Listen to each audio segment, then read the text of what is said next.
Tonight, we have new details in the deaths of 3 people found dead in their home in Lakewood. Sheriff's detectives say a father shot and killed his youngest daughter and wife before turning the gun on himself. The oldest daughter managed to survive. Our Darsha Phillips has reaction tonight from family. There's a moment that separates the living from the dead.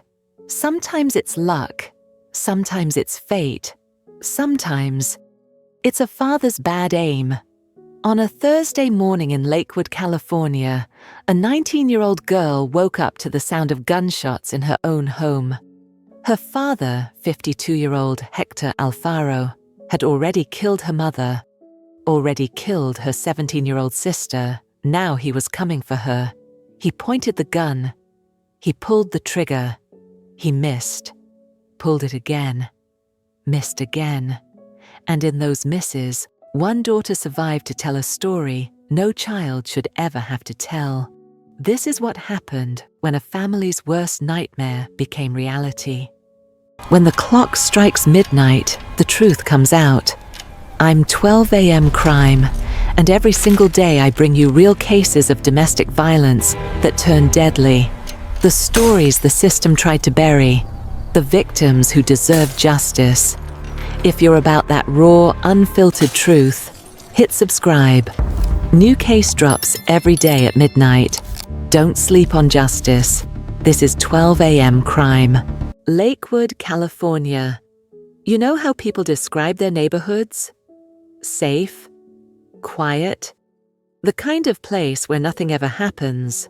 Well, that's exactly how folks talked about Lakewood, one of the safest cities in LA County. The kind of place where you'd see families walking down the street, waving at neighbors, living normal lives. And that's exactly what the Alfaro family looked like from the outside. Hector Leonel Alfaro, 52 years old. Roxana Rodriguez, his wife, 48. 2 daughters, their oldest at 19, and Sienna, just 17. They lived in a house on Lorelei Avenue, and if you ask the neighbors, they'd tell you the same thing. Normal family. Hector was a familiar face on the block. You'd see him around. Nothing seemed off. But here's the thing about this family. They were private. Like, really private. Roxana's brother, Jorge Fuentes, said it himself. My sister was very private with her life.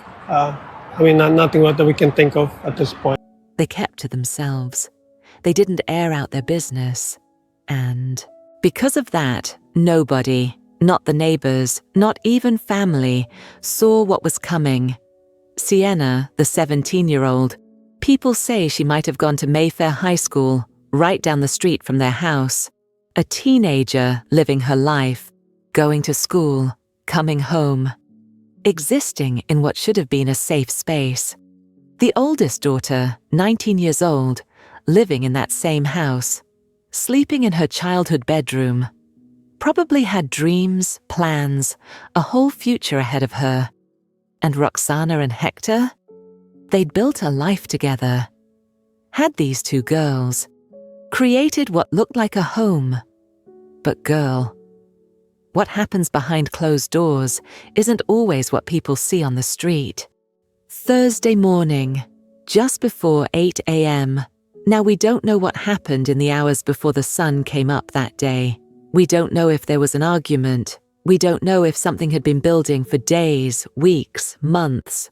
What we do know is that by the time that 19-year-old girl opened her eyes, her world was already ending. Gunfire, not outside, not in the distance, inside her house. You ever been jolted awake by a sound that doesn't belong? A sound that immediately tells your body something is wrong. That's what she woke up to. The sound of gunshots echoing through the halls of her own home. She didn't know it yet, but in one bedroom, her mother, Roxana Rodriguez, was already gone. Shot in the upper torso. Dead. In another bedroom, her baby sister, Sienna, 17 years old, also shot. Also gone. And somewhere in that house, moving through those rooms, was their father, Hector Alfaro, the man who was supposed to protect them, the man who, was supposed to keep them safe. He had a gun in his hand, and he wasn't done yet. The 19-year-old daughter, let's be clear about what she walked into. She didn't just wake up to gunfire. She woke up to her father hunting her. Think about that for a second. The man who raised you, the man who was there at every birthday, every milestone, every moment of your life. Now he's walking through your house with a gun, and you're the target. She came out of her room. Maybe she called out. Maybe she froze. We don't know those details. But what we do know is that Hector saw her, his oldest daughter, 19 years old, standing there, and he raised the gun. He fired, missed. Girl, can you imagine? That split second where the bullet goes past you, where you realize your own father just tried to take your life, where your brain is trying to catch up to what your eyes are seeing. But he wasn't done. He aimed again, pulled the trigger a second time, missed again. Now, we don't know if she ran. We don't know if she ducked. We don't know if she screamed or stayed silent. But somehow, by luck, by fate, by whatever you want to call it, those bullets didn't find her. Her mother didn't have that luck. Her sister didn't have that luck. But she did. And then, Hector walked away. He went to the den of the house. That's where he made his final decision. That's where he took the gun. Actually, detectives would later find out there were 2 handguns in that house. And he turned it on himself. He pulled the trigger one last time. And his oldest daughter, she watched it happen. Watched her father take his own life right there in front of her. Like, how do you process that? How do you make sense of any of this? You can't. There's no making sense of it. Period. By the time it was over, 3 people were dead. Shot in the upper torso. Roxana in one bedroom. Sienna in another. Hector in the den. And one girl was left standing in a house full of death, trying to figure out what she was supposed to do next. Just before 8 a.m., deputies from the LA County Sheriff's Department got a call. Assault with a deadly weapon. Lorelei Avenue in Lakewood. When they pulled up to the house, they saw her, the 19-year-old. She came running out of that house, extremely distraught. That's how Lieutenant Daniel Viscaro described it, extremely distraught. And honestly, that feels like an understatement. She was shaking, crying, barely able to get the words out. But she told them what happened. Told them her father shot her mother, shot her sister, tried to shoot her multiple times, but missed. Told them he was dead inside, killed himself right in front of her. The deputies took her in for questioning, not as a suspect. She wasn't a suspect, but because she was the only living witness to what went down in that house. She went with them willingly to the station. What else was she supposed to do? Where else was she supposed to go? Inside the house, deputies found exactly what. She said they'd find Roxana Rodriguez, 48 years old, in one bedroom. Gunshot wounds to her upper torso. Gone. Sienna Alfaro, 17 years old, in another bedroom. Same thing. Gunshot wounds to the upper torso. Gone. Hector Leonel Alfaro, 52 years old, in the den. Dead from a self-inflicted gunshot wound. 2 handguns recovered from inside the residence. No outstanding suspects, because the suspect was dead. Lieutenant Viscaro stood in front of the cameras and said what everyone already knew. This is an incident, a tragedy to the city of Lakewood. Lakewood is one of the safest cities in LA County. He also said something else important. At this time, it seemed like an isolated incident, and there is no safety issues to the public right now. This wasn't random. This wasn't a break-in. This wasn't some stranger who came in off the street. This was a family annihilation. A man who decided that if he was going out, He was taking his family with him, except he failed. He missed twice, and his oldest daughter lived. Detectives worked the scene. They took photos. They collected evidence. They tried to piece together a timeline. But here's the thing. There wasn't much mystery to solve. The what was clear. The who was clear. The only question left was why. And nobody, not the detectives, not the neighbors, not even Roxana's own brother Jorge, had an answer to that question.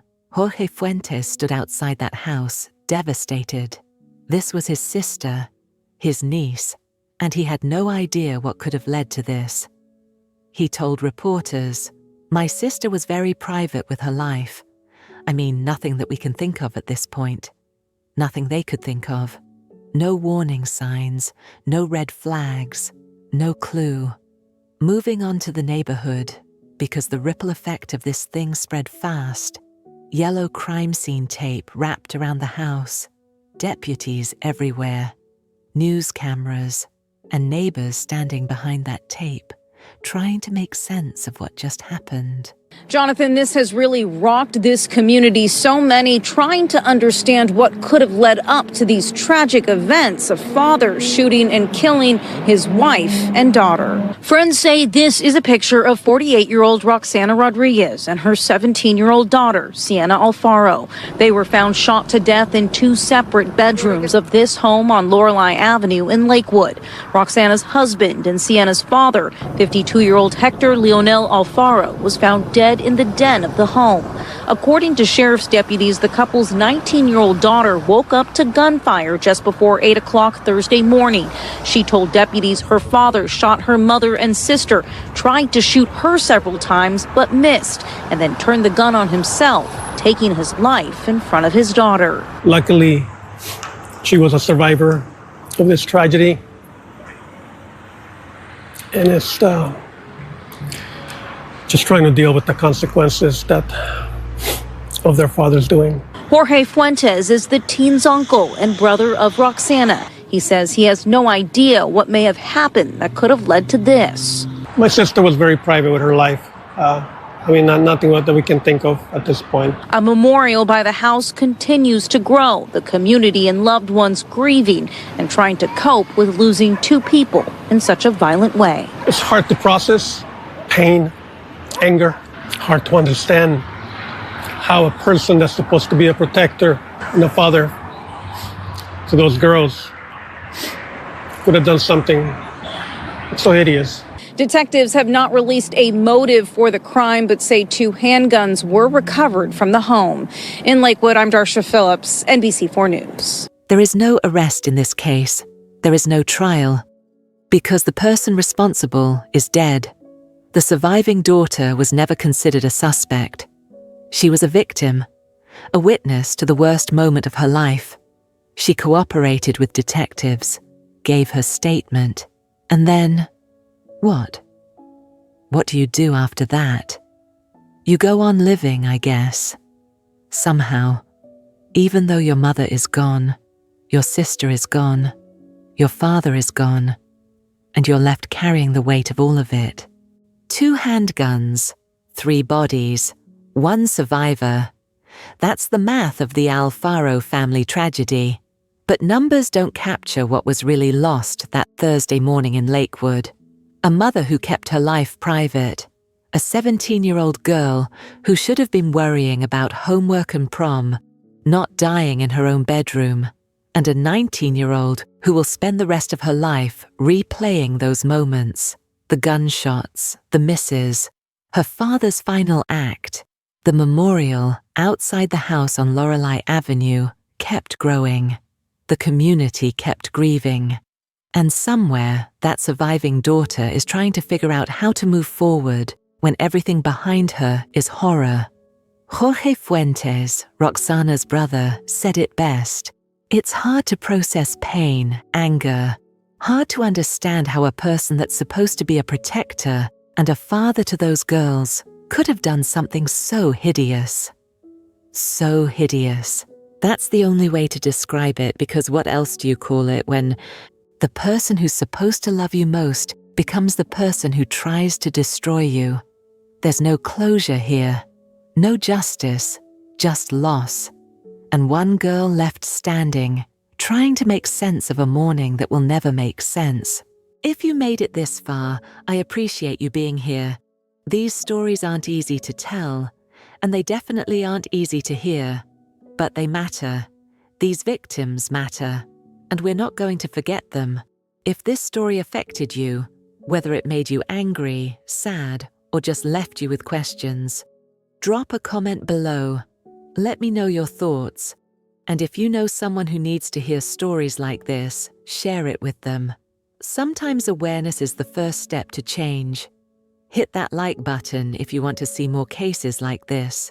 Subscribe to 12 AM Crime so you don't miss the next story. Because we'll be back with another one. Take care of yourselves. Check on the people you love. And remember, sometimes the most dangerous person is the one sleeping right next to you. Until next time, stay safe out there. This has been 12 AM Crime.